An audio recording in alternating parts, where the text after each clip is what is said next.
We're incredibly excited for all the work that these students have done. For many of them, this is more than a year's worth of work, so this is a great opportunity to hear what they have to say and celebrate that. To give you a sense of the way that the format for that is going to go, the student will have roughly 25 minutes in order to present the thesis. At that point, we're going to open it up to the committee, and the committee is going to ask a series of questions.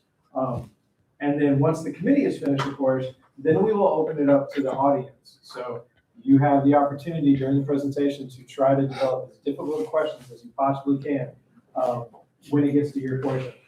And we are very excited to hear what Caleb has to say. All right. To everybody that's here, thank you. To my professors, thank you for guiding me through this journey. To my friends and family, thank you for coming to support.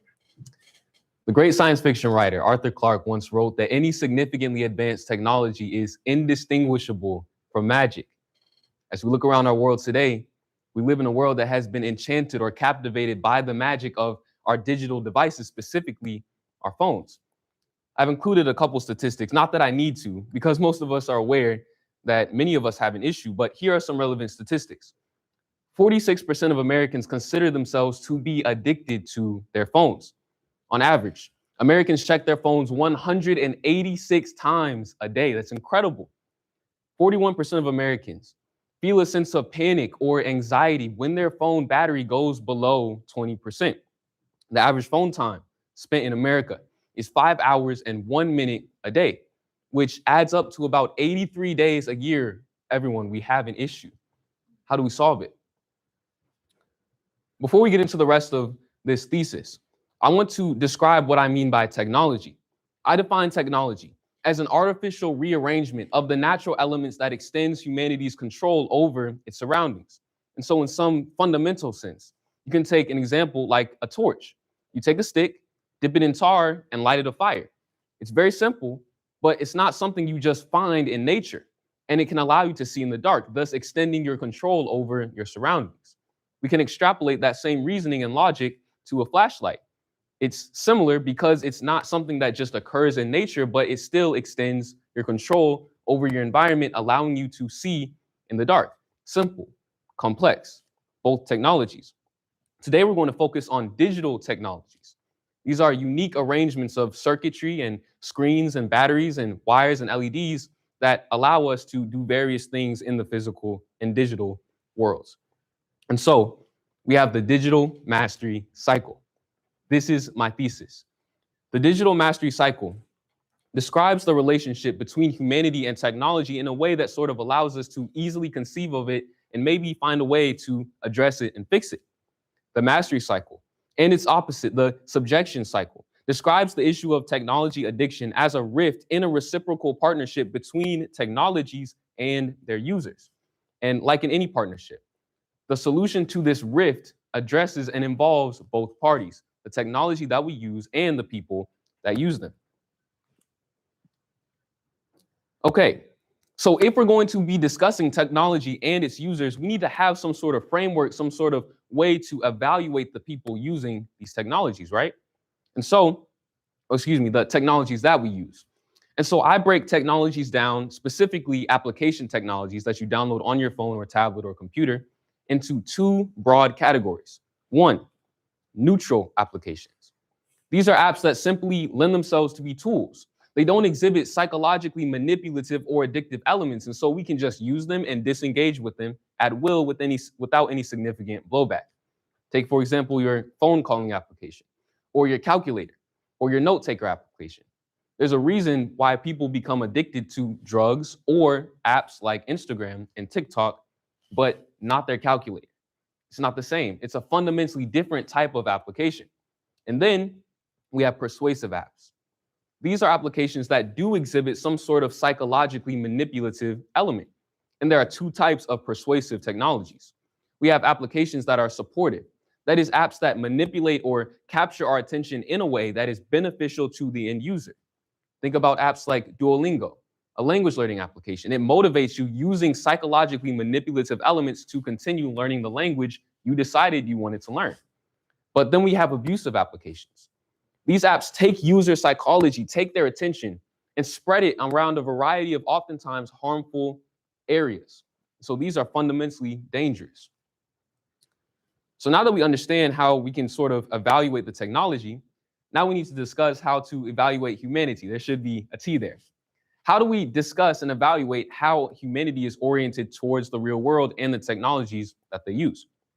Well, here I appeal to Aristotle, a great psychologist named Robert Seligman, and the concept of flourishing. As I define it, flourishing is a subjective measurement of how efficiently or successfully one embodies Aristotle's universal good, which is a combination of virtues and feelings that all people seek after. Seligman sort of describes this and breaks it down further. He describes flourishing involving positive relationships, a sense of meaning and accomplishment in the real world, and various other sort of categories that we all know are intrinsic to ourselves succeeding in society. I won't belabor this point because most of us sort of understand implicitly sort of things that we need to do to succeed in the real world.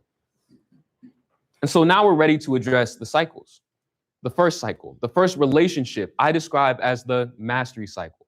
The mastery cycle describes relationships between users who are oriented in a particular way and the apps that they use that ends up boosting and benefiting their well-being. This is a fundamentally good relationship. The first of these relationships is the relationship between flourishing people who are already doing well in the real world in these neutral tool applications. If someone is flourishing, if someone is doing well in the real world already, then when they engage with these technologies, they're sort of able to retain healthy cognitive friction that neutral applications sometimes remove. A study demonstrated that AI-assisted essay writers consistently underperformed at neural, linguistic, and behavioral levels. These people utilized ChatGPT and other AI models that removed the cognitive burden of writing. They didn't exercise their minds, and so their minds suffered. It's important to prioritize healthy cognitive friction because it allows your mind to grow and allows you to flourish and cultivate meaning and accomplishment in the real world.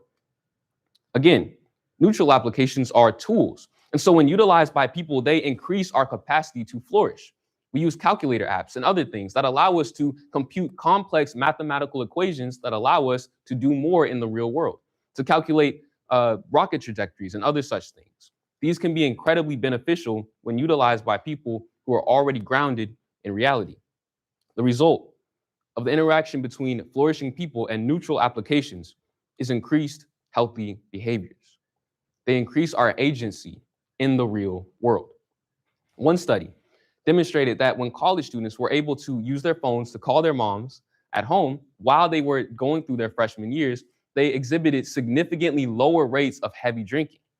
They use their phones, the calling application, a neutral application, one that doesn't encourage addiction, to enhance their well-being because it allowed them to continue and facilitate their connection with their mothers, which was powerfully beneficial. So this is just one example of the relationship between flourishing people and neutral applications that can be extremely beneficial.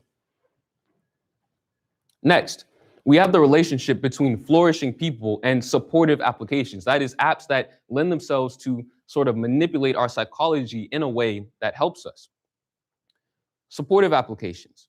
These can boost low extrinsic motivation in people who are sort of struggling with this, even while they are building real life habits. Adam Alter, in his book Irresistible: The Rise of Addictive Technology and the Business of Keeping Us Hooked, wrote that gamification does its best work when the experience is boring. Gamified technologies and video games are one of the most common examples of psychologically manipulative applications. They use us, they hook themselves into our brains, and this is one of the reasons why we engage with them so often. But this motivation that we get from our video games decreases over time, and so it's not healthy to rely on it too much. Flourishing people are also in a particularly good circumstance because they have pre-established, strong, healthy physical habits. We mentioned Duolingo earlier, a language learning application. So when these people are able to engage with these technologies, they're able to do so in a way that protects them from becoming overly reliant on this induced motivation.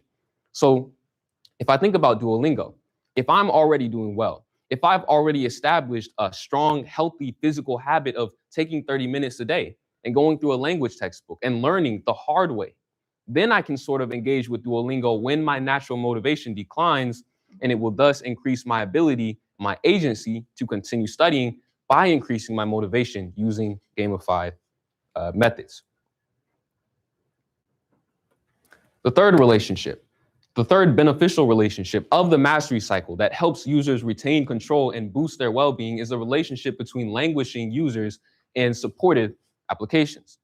Now, this one is fundamentally different than the other ones we've discussed because the people who utilize these applications can be in a very negative state and still benefit from these apps, especially when they are suffering and cannot fix it. Take, for example, someone who is struggling with depression or PTSD, which are linked with low levels of motivation and feelings of helplessness. People who are struggling with these mental illnesses oftentimes cannot muster the energy to do the things that are healthy for their bodies and for their minds. For example, getting up and changing your clothes, or getting out of bed or drinking water. It can be extremely difficult depending on your mental state, and oftentimes you can't really do much to alleviate it yourself. This is where supportive applications step in. On the right, you'll see an example. This is a screenshot of an application called Habatica. This transforms habit sort of cultivating practices into a video game. And so as I get up in the morning and brush my teeth, I win XP points. As I go to work, I complete a quest. As I drink water, my character becomes stronger. It takes away the sort of need to rely on your intrinsic motivation for doing these things and extrapolates it out to an application. You hand the application your agency and your motivation. And this can help people who are already struggling in the real world and can't really alleviate it. It can help them a lot. These applications can also be extremely helpful when people are suffering because it can help them alleviate physical pain when drugs and other medicines cannot. Take, for example, the very sort of well-studied game called Snow World. We see this game right here. This is an immersive VR experience, and it was tested on people who were victims of severe burns. I'm talking about such pain these people experienced when their wounds were changed that even morphine could not significantly remove the sense of pain and suffering that they experienced. But this VR game could, because it consumed their attentions as they engaged with it and sort of cut off their body's ability to receive and interpret the pain signals that it was sending out. These applications were powerfully beneficial to well-being of people who were already suffering. And this is the mastery cycle. We now move on to its reciprocal relationship. This is the subjection cycle, which fundamentally describes relationships between applications and their users that harm users' well-being. And just like with the mastery cycle, there are three sort of relationships we can describe from this subjection cycle. The first is the relationship between languishing people and neutral applications. When people are languishing, they are already in a bad mental and physical state. And this sort of renders them extremely sort of vulnerable to the effects of these applications and can strongly influence the way that they utilize them. Neutral applications are tools. And like any tool, they sort of manipulate or compound the effects of whatever the user does in the real world. There's nothing sort of bad or manipulative about these technologies. But when used by people with the wrong mental orientation, they can be extremely harmful. Take, for instance, the common practice of revenge pornography. I never heard of this before, but it's kind of scary. Revenge pornography describes a relationship in which someone is upset at their romantic partner. And so they take sexually explicit photos of their partner and spread it throughout the world around them, usually using their phone or another device. And this can be powerfully damaging to the well-being of everyone involved.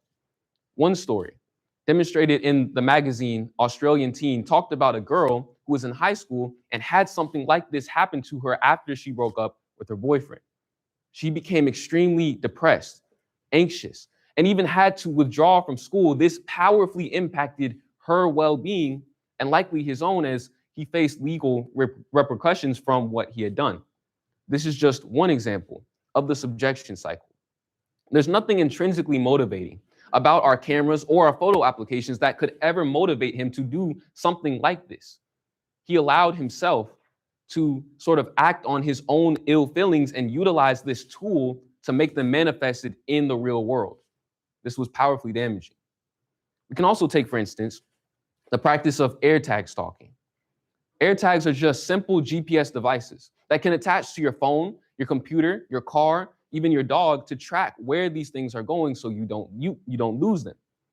And there's nothing about them that would sort of manipulate people into doing things that are wrong or harmful towards others. But they can be also utilized to great harm. People utilize these devices to stalk other people, putting them into someone's pocket or a bag or hooking them onto someone's car so that they can track them on their phones without the other person realizing it. And 94% of these cases end in female homicides. There's nothing intrinsically motivating about an AirTag that would cause someone to do something like this. People are already in a bad mental or physical state and utilize these devices to cause other people physical harm. And so the ultimate result of someone who's already feeling these sort of negative emotions, who utilizes these neutral applications, can oftentimes be physical or mental harm to the people around them, and oftentimes themselves as well. Now we're going to shift gears a little bit. Up until now, I've sort of been appealing to logic directly and reason and some research. But now I want to attack the issue, one of the instances of the subjection cycle, using the book Ray Bradbury's Fahrenheit 451. This is my most direct great books reference. And so this book epitomizes the relationship between languishing people who are suffering or have bad intentions in the real world and abusive applications that also encourage these bad feelings and actions. In the book, Mildred is the wife of the main character named Montag, and she has this TV parlor room in which she's able to engage with this virtual family that sort of hijacks her attention and changes how she interacts with everyone around her. And her relationship with this TV parlor family, these virtual people, strongly parallels people's relationships with AI chatbots today, like ChatGPT or Replika or Character.ai. When they simulate physical connection, they oftentimes end up dragging people down into a cycle, the subjection cycle. In the book, Bradbury describes this lady as being cold and colorless, as thin as a praying mantis. She's pale and metaphorically dying throughout the book. She is suffering deeply on both physical and mental levels, and some of it is because of her own doing. But we see how she sort of interacts with these technologies, and we see how they affect her husband and her as well. The result of her relationship with this TV family is that she actually becomes indifferent towards her real family. She starts caring less about the people around her. The main simulation that she sort of interacts with in the book is a virtual homemaker simulation. She pretends to be a mom. She pretends to be a wife. She pretends to be a homemaker, even though she doesn't want real kids, even though she neglects her physical husband. And this causes a lot of harm directly to her husband and impacts her as well. As we just seen, she's suffering. In one instance, her husband is laying in bed with a splitting headache after he came home from work, and she's playing her virtual TV family in the background so she can hear them across the house. But he has a headache, and this loud sound is really hurting his head, and so he asks her to turn them off. She won't. Then he asks her to turn them down, and she won't even do that.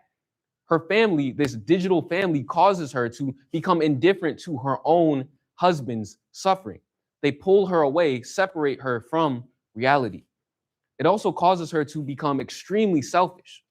In one instance, she asks her husband to buy a fourth TV wall. She's already sitting in this room with 3 floor-to-wall, wall-to-wall TV screens with this digital simulation playing in the background. She has 3 walls, but she wants to buy a fourth, which represents her complete immersion in the digital realm and separation from reality. But to do so, she wants to use 1/3 of her husband's yearly salary. And he's already in debt because of the last TV wall that she bought. She doesn't care about his work. She doesn't care about how he feels. This TV family pulls her away from the real world and causes her to sort of disregard her physical husband. That's the second relationship. The third relationship of the abusive or subjection cycle is the relationship between flourishing people who are in a good physical or mental state in abusive applications like Instagram, TikTok, or Snapchat if they're not protected. The user may be doing well. You may have friends. You may be sort of well accomplished in your school or at your job. You may have a close family connection. But when you interact with these abusive applications that are designed to harm you, they will do so. They will diminish your well-being. In the book of Proverbs, King Solomon, the wisest man to ever walk the earth, describes a relationship between a man and something fundamentally designed or that will harm him inevitably. Specifically, he's describing the relationship in this quote here between a man and an adulteress. He's saying this is a bad relationship. You shouldn't engage in it. But the maxim, the fundamental truth remains so. You cannot interact with something designed to be harmful without protection and not be harmed. He says, can a man carry fire next to his chest and his clothes not be burned? Or can one walk on hot coals and his feet not be scorched? If you engage with these applications, we all know which ones I'm describing. You've engaged with them. If you do so without any protection, then you will be harmed. Take, for example, the constant cycle of texting and driving. Many of us in this room have done this before, but this does cause in America 1.6 million crashes a year. This is an astronomical number. And roughly 300,000 of these crashes end up in death for the people involved. And I sit here and think, is everyone in this room bad at the core because they've texted while they're driving? Certainly not. Most of us wouldn't think that. Most of us wouldn't think that we're languishing or in a bad mental and physical state because we text and drive. But we've just seen how this can impact everyone around us. It's not necessarily completely our fault. We may be driving and we hear a ding in the background from our phones. This ding is scientifically sort of designed to capture our attention to the point where we can't help, it sometimes seems, but engage with our phones. And we've seen what this can do. It can actually kill people. This is just one of the relationships between abusive applications and flourishing people. If you engage with these technologies without any protection, it will harm you. I can't drive that point home enough. And so, we've just discussed these relationships between people who are doing well and these devices, but what are some practical implications? I don't want you all to come here and just, sort of hear me talk about, in theory, the issue or the relationship about what's going on between humanity and technology. I want to give you a couple things that sort of stem from this understanding of the relationship that can help you as you go forward and transform your relationship with your devices. One, remember, this is a relationship. There are two parties involved, and so you can fix or sort of benefit this relationship by directly addressing one of the parties, and that is yourself. Improve your own lifestyle. One of the most beneficial ways you can improve your lifestyle is by going outside more. As we sort of interact with these technologies, they encourage us to be inside, which takes us away from the sunlight and vitamin D and exercise. But studies show that going outside can powerfully diminish some of the psychological impacts of excessive screen time. Fix your lifestyle, remove some of these vulnerabilities and go outside. And also address issues that you experience in the real world. These abusive applications prey on suffering people. And so the less you are suffering, the more you are able to protect yourselves from these technologies. Oftentimes when I'm bored, I want to do something like scroll. Or when people feel lonely, oftentimes they go on social media. Don't do that. Cultivate real world responses to physical suffering. Thirdly, monitor your usage daily. This is really important because even if you're already in a good physical and mental state, we've seen that these technologies can still hurt you. And so you need to monitor your usage. We are vulnerable to these technologies in some sense because of our own physical vulnerabilities. But we also are vulnerable to these devices because they are designed to hook onto our brain's dopamine-centered responses. It's not all about how you're doing in the real world. Some of it is just the fact that you have a brain that makes you vulnerable to these devices. So be extremely careful. Limit your engagement. Monitor your use. And when you can, change the design of the technologies. One application is called OneSec. It's one I personally use, and it sort of gives you a buffer time when you click on an abusive application like Instagram or Snapchat or TikTok. And so it asks you why you are engaging with this device. It sort of disrupts the Pavlovian flow between cue and response. You're able to reclaim your agency in the 1 second it takes a device to open. As we close, I cannot finish without the great book's inevitable, why is this important? Why is this important? I believe that humanity's relationship with technology lies at the core of what humanity is supposed to be in relationship to its surroundings. We are supposed to master our surroundings. We are supposed to master ourselves and not be mastered by the creations that we make. When we are mastered by these devices, when we become addicted to them, when they cause compulsions in our minds, this is a gross misadjustment of the natural order. We are supposed to be on top, not at the bottom of a pile of phones and batteries and other devices. So that is the mastery cycle. Thank you.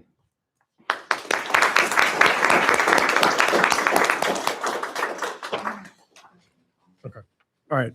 Very well done. A lot of research, insightful, also creative. So that is very, very helpful. I was going to ask you to defend a little bit why utilize Aristotle's conception of happiness and pair it with the perma elements. Okay. So these are fundamental definitions. Right. Ultimately, why match those two particular individuals? Okay. So I actually went way down the rabbit hole of human flourishing and well-being. I read a lot about it. Dr. Shirley actually pointed out that Aristotle is kind of the one who sort of instigated this idea of human flourishing and well-being and the ultimate happiness, all that meaning sort of humanity is always searching after something. And that something actually includes a broad variety of categories. And he deals with all these many of these categories in his book, Nicomachean Ethics. And so the reason I sort of used him is because he's Dr. Shirley used the words, he's the quintessential flourishing philosopher. Like he's the guy, he's that guy. I appealed to Seligman because he takes some of Aristotle's philosophical terms and sort of ideas, and he makes them more concrete. And so it was easier for me to digest them. It was easier for me to write based on his elements that are sort of adapted from Aristotle's. It was easier for me to build off of that, if that makes sense. Okay.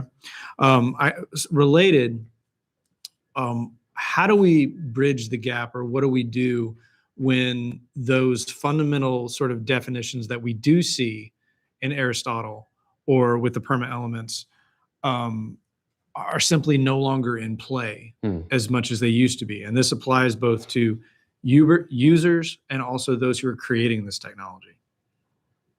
So how do we react when these sort of become obsolete? Right, because I mean, you're offering an argument, and we'll talk a little bit later about a particular app that's sort of designed to facilitate this better health. What do we do when the consuming public and those who are making these technologies have departed very, very far from those sort of fundamental definitions? Well, number one, I think we need to be better educated.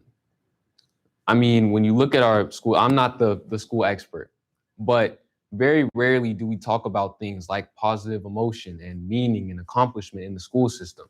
And that's dangerous. Fundamentally, we don't necessarily need to know everything about social studies or history or even math. We are really concerned with these sort of larger umbrellas, these sort of more existential type of aspects of human life, and they're being neglected in the school system. And so most of the time, we don't really think about these. Like we understand them implicitly, but we get so distracted by everything that's going on around us that we forget. This sort of knowledge is built into us, but we can become disconnected with it. And we've certainly seen that with these applications, right? We've all sort of, maybe most of us, have gotten into a cycle of doom scrolling or sort of been swallowed up by the internet. And I think a lot of that stems from human greed. Like these people know that what the devices that they're building, like they know there's a whole team of psychologists, they're designed to hook your mind. And while they may not be trying to undermine these sort of positive relationships and meaning and accomplishment and such directly, when we allow ourselves to be consumed by human greed, when we allow ourselves to be consumed by these vices, we end up undermining these virtues by extension. It may not be intentional, but this is what happens when you give over your agency to a device. We need to be better educated. Okay. Okay, so I'm glad you included the part about the OneSec app at the end, because that kind of helps bridge what I'm going to ask. So this idea, and you talk more about it in your paper, that we have to sort of force ourselves to be confronted with, I mean, discomfort, pain, like just that OneSec app of like not being able to open something automatically. It makes you wait. Especially when we're looking at statistics, like I bet everybody in here knew that texting could cause a car wreck, right? And so you gave us a statistic about that, like literally we could cause somebody to die, but it is still something that is so prevalent. So we're looking at something like that, that is a habit that's hard to break, or people still sort of downplay it, like, well, that's not going to happen to me, or, oh, I'm just doing it really quickly, or I'm driving slowly, what, you know, all of these justifications. When we're talking about phone usage and there's not, you know, those high stakes involved, nobody's going to die if you spend 5 hours on TikTok. We're just arguing that it's not good for you. Like, how do we get people to sort of, I mean, how do we make a case for causing yourself discomfort just because it's good for you, just because you'll be better in the long run? You know, how do we get your average person who doesn't care about Aristotle to care that this is ultimately the way our society should be moving? Okay, that's Does a that good make question. sense? It does. I think you're striking at something very profound with that question. And so you sort of encouraged me to look at Pascal in his Panzes. He discusses distraction a lot. And there's a reason why humanity is so sort of vulnerable to distraction. And I think that kind of also encompasses the question that you're asking. Why do we allow ourselves to become so entrapped in the digital realm when we have a real world surrounding us?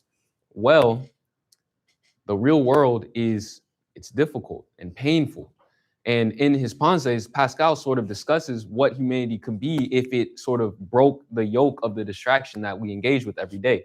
And he says that this distraction is sort of preventing us from realizing just how deeply sometimes we've sunk.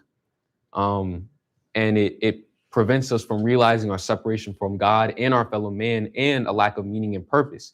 We just had a class about Ecclesiastes earlier as well, which sort of describes how people chase everything but the real source of fixing their issues because it's uncomfortable. And so to that, I say you can only fix it. You can't fix it for someone else. You have to sort of give them a better understanding of what they're doing. And I would say it can help to just be incredibly blunt. Hey, most people aren't spending 5 hours a day on their phones, right? There's a lot of people spending a lot more time. Sometimes I've done that as well. Hey, you are wasting 83 days out of your year. You are scrolling your life away, just being incredibly blunt.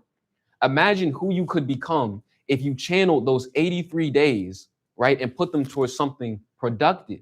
If you learned music production or an instrument, or went and met new people or had an adventure, imagine who you could be. You are sort of killing your future as you engage with these applications. I think just radical honesty and bluntness can sort of shake people out of this reality and help them realize they need to change. You can't make them change, but you just have to present them with the facts.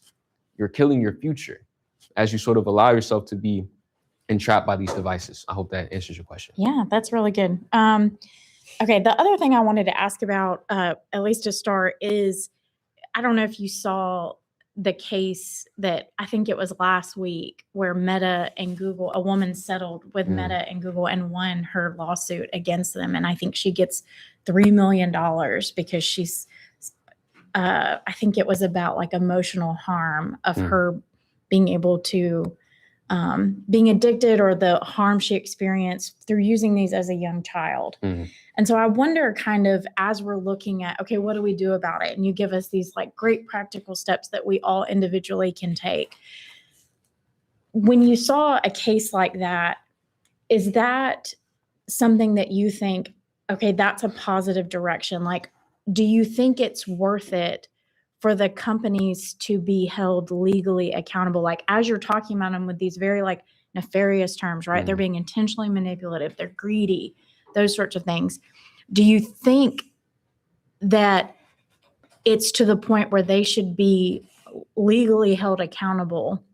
Or do you put this more on the individual in terms of where we need to head? So that's a very good question. I think there really needs to be a balance. I want to pick one or the other, but there needs to be a balance. And let me explain why. So as I sort of thought through our issue with these applications that do abuse our psychology in some sense or captivate it, I've thought about like drugs, drugs. I've also thought about drugs, right? And so when you engage with this drug, you might not realize what it's doing to your mind, but you are still the one that is choosing to engage with it. And you're sort of choosing to give over your control to that drug. Now, there is legislation that sort of addresses how we interact with these and which ones are illegal to dispense. Specifically, some of the most harmful ones, we take those away. I think we need to take a similar approach to our relationship with psychologically manipulative applications, right? They actually utilize many of the same neural circuits that hard drugs actually use as well to sort of make you dependent on them. So I think a similarly balanced a way of addressing them is what we need. We need legislation that sort of removes some of the worst effects of these.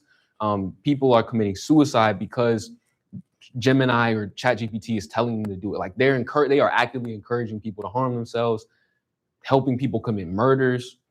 We need to stop that. They should not be able to do that. But there's only so much you can do.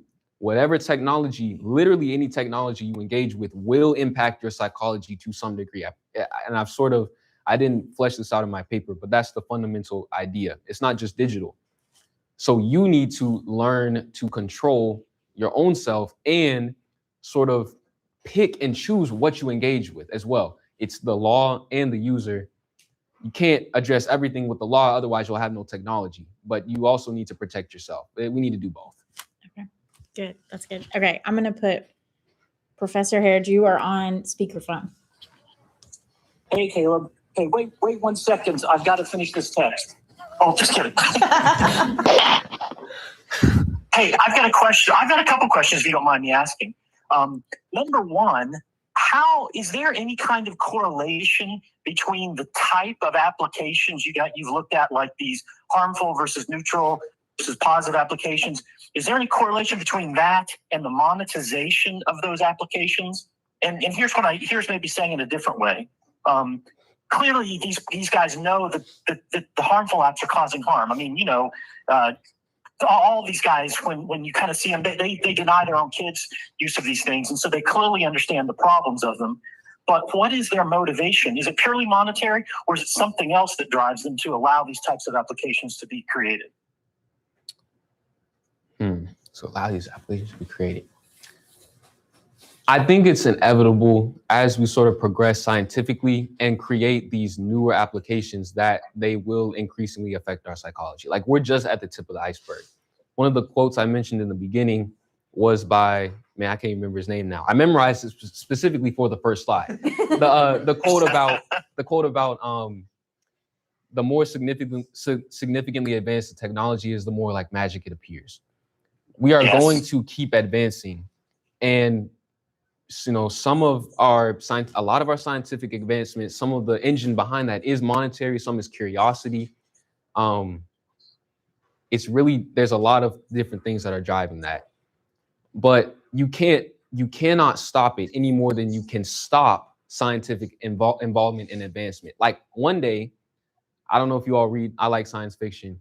People didn't believe Fahrenheit 451 would be reality, but I mean, he describes so many things that are real. People listening to headphones all the time. I mean, the AI, the fake family, like everything that he described is real. In some science fiction novels, they discuss like people just living in VR. I've read stories of people putting on a VR headset or sitting in front of a TV and playing a video game and literally playing themselves to death. It happens. And we're just at the tip of the iceberg. So as we get more and more advanced technologies, they're going to manipulate our psychology more and more and more. you can't really stop it any more than you can sort of stop scientific technological advancement, which is why it's so important for users to understand how they can use their phones, because it's just going to get worse. So it's just a function of technology. I mean, you can't stop it, but we can protect ourselves somewhat. So let me kind of change gears a little bit. And I'm trying to think of causality here. And so do flourishing people sort of go towards neutral applications and non-flourishing people go to harmful ones? Or do the applications themselves change a flourishing person into a non-flourishing person? What have you seen from that perspective of what you studied? Good. So this is kind of this is really what I was trying to communicate at the base level. Let me break this down a little bit. So if you're already, right, let's remove all the devices from your life. You're socially connected, you're physically fit, you maybe have some sort of religious affiliation that gives you a strong sense of meaning. If you're already doing well, it protects you from some of the vulnerabilities of these abusive applications, because, I mean, we all have seen these instances. Lonely people sort of gravitate towards social media, or people who really are staying at home and don't have much going on sort of gravitate towards video games. If you are already strong in the physical real world, it sort of protects you from some of the vulnerability, not all of it, but some of the vulnerability of these devices. But, you know, there is an inevitable sort of relationship between the people and the technology. And so if you're doing well, and maybe you choose to interact with Instagram because everyone else is doing it, or you need Instagram to sort of get some information from something that posts it, or, you know, everyone else is on Snapchat, so, you know, you want to be connected with the Snapchat. You might do it for just social connection or a relatively, you know, safe reason, but it will impact you. And most people don't understand how it will impact them. And so they do get hurt. There is always a relationship between the tech that we use and the person that's using them. They influence each other, and, you know, you can't really stop it. You can diminish it, but you can't stop it. And so there's always going to be some relationship. The best thing is when you have someone who's already set themselves up in the real world to do well, and then they interact with something that's doesn't really have a characterization. It's just a tool. That's the best sort of relationship, because there's nothing in the tool that will undermine your well-being directly, but there's always some relationship. And so you just have to protect yourself against the technology by understanding what it's doing to you. You need to understand that before you can protect yourself.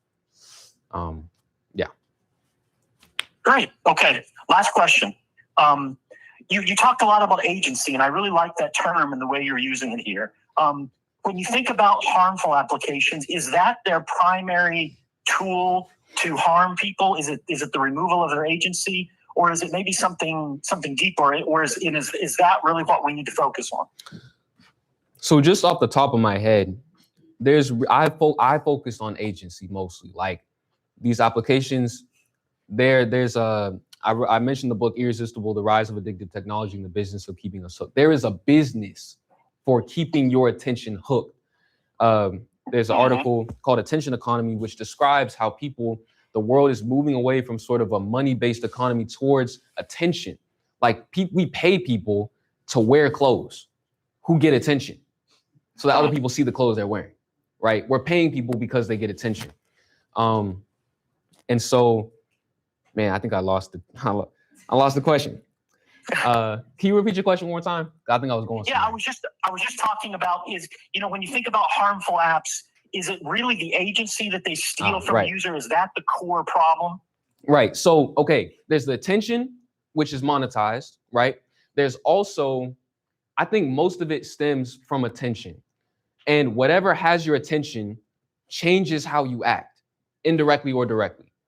And so the issue is agency. I think the fundamental issue is attention. What you give your attention to is who you become. And so sometimes they monetize your attention. Oftentimes unintentionally, they put your attention into things that are really bad for you. Like, I'm sure you all have heard people saying, I don't watch the news because it's just depressing. Or, there was a story when I'm just mentioning this because this is something I saw when Charlie Kirk was killed. People would see, I think they saw like there were videos of it on social media that like were perpetuated by the algorithm. People saw him get shot and killed. Like that happens. And that's just disturbing. It's not even about it just putting its roots into your head. It's about what you see. So I think the attention and just the nature of what you see is really what undergirds it. And then the attention just relates directly to your agency because you become what you focus on, if that makes sense. Nice. Very good. Thank you, Caleb. Very good job. Okay, we're going to open it up to the audience, so we have time for maybe 1 or 2 questions. You mentioned the Alpha One stuff, how it can help you regain some of that agency. Are there any other ways to get back some of that agency? Yeah, that's perfect. So I'll give you a couple things. One, there's another application I use. I don't really use OneSec too much because I just sort of stopped engaging with these applications on my phone because your phone applications are the ones with most of the addictive elements because they drive most of the consumerism. Your computer is a little safer. They don't spend as much time engineering that. So I use it on my computer. I use an application called Saner Social Media. And it basically blocks Instagram, Snapchat, TikTok, YouTube perpetually. It gives you a code. I have to sit there, manually type out the code. So I really have to think about it. And then it unlocks it for like 2 minutes. Okay. Then it blocks it again. So that's one that I think really is really good because it sort of disrupts that passive consumption, that doom scrolling sort of cycle where you're just stuck. When I use that app, I don't doom scroll. So that's one that I use. Another way to reclaim agency would be to just limit when you interact with these apps. So I mentioned this in one of the previous versions of my slides and I didn't keep it. But one thing I do is I haven't really done this as much. But one thing I've tried to do is check my phone like a couple times a day, like intentionally, right? So I turn the notifications off. I have this special version of Do Not Disturb on my phone, so I don't get text notifications unless I go up and look at them.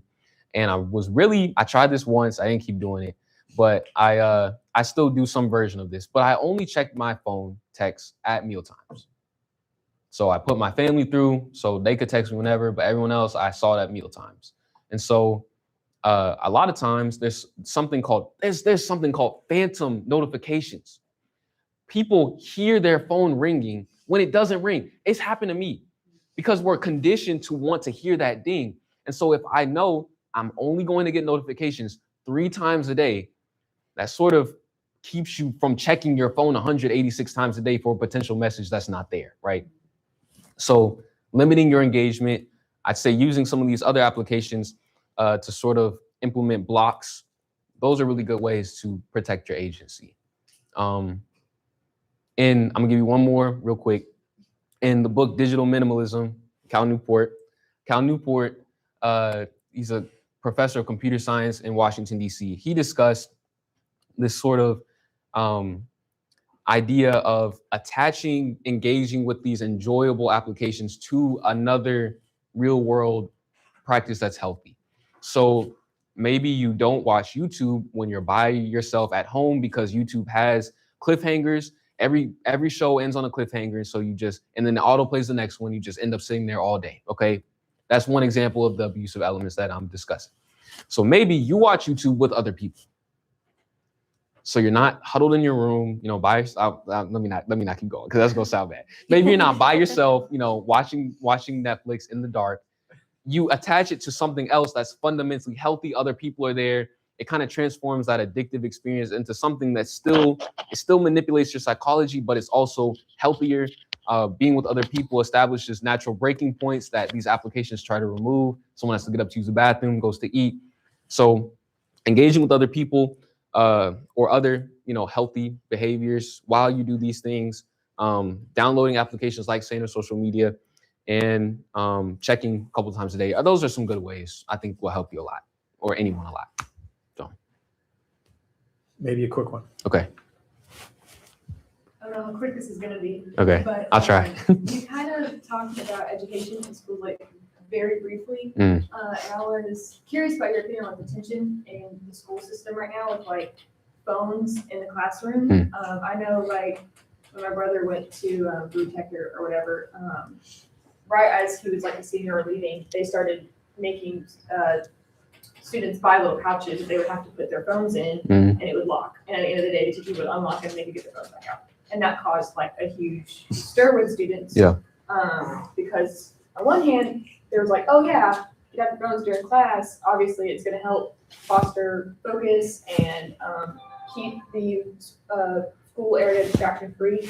But also, people were kind of upset about how that could affect communications with home because, I mean, there was another shooting just in Texas recently, and like they don't have access to their phones. How are they gonna call for help? Or situations where there's like violence on campus or just verbal confrontation, you know, someone's being scary, something like that. Like, how do you see that tension without like, I guess you don't want to turn, you know, you can use the iPad babies, but like you want to balance not letting them have their phones, but letting them have their phones. Like, what do you think about that? That is a hard one, and I'm just gonna say what's on the top of my head since we don't have a lot of time. So that's very good point. We need to sort of balance that. I read an article in which there's a retreat for people, for kids who have tech addictions. Like there's tech retreats, people just pay thousands of dollars to just put their phones in a box, right? To sort of break this cycle.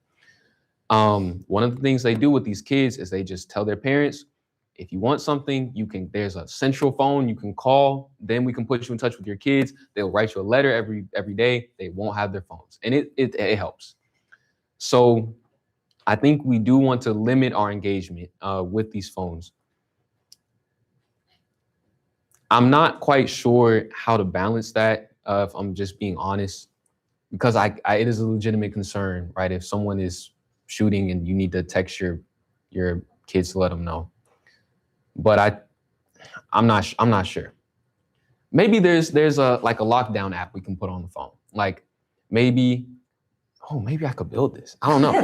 Like maybe there's an app that like blocks people from messing with their phones during class time, or maybe the teacher has to put in a pin or something, or gives them a pin that allows them to interact with their phones when the teacher says. So if there's a shooting, teacher can say, hey, 4316 is the code, or they can release a notification to a school-wide application. 4316 is the code. Everyone where they're sheltering, put in the code, they can use it now. That's just an idea. I'm not sure. That is a hard tension to balance, but yeah. Well, if you get rich and famous, don't forget us. Okay.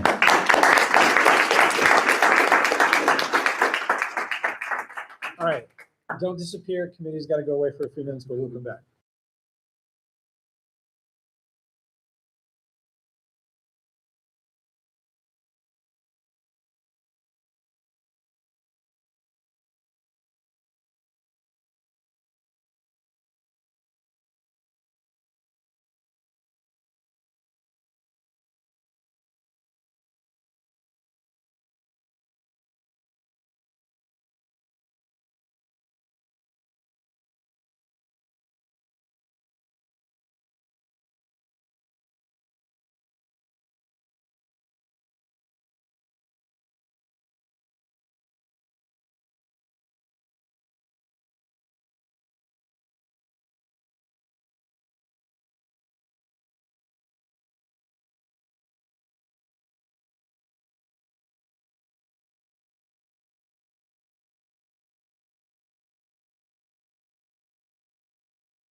fantastic thing about the honors program is that you really, really get to know the people in the class. You become friends and colleagues, and you get to watch them grow, and it's a great process.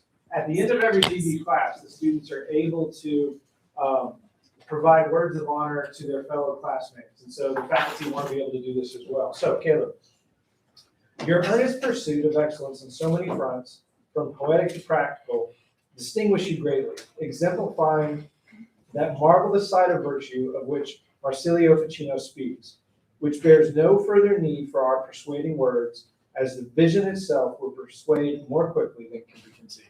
Congratulations. All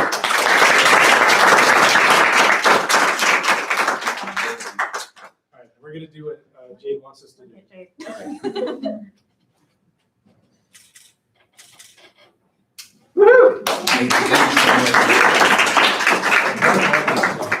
All right, we will get started in our next presentation in just a second or two.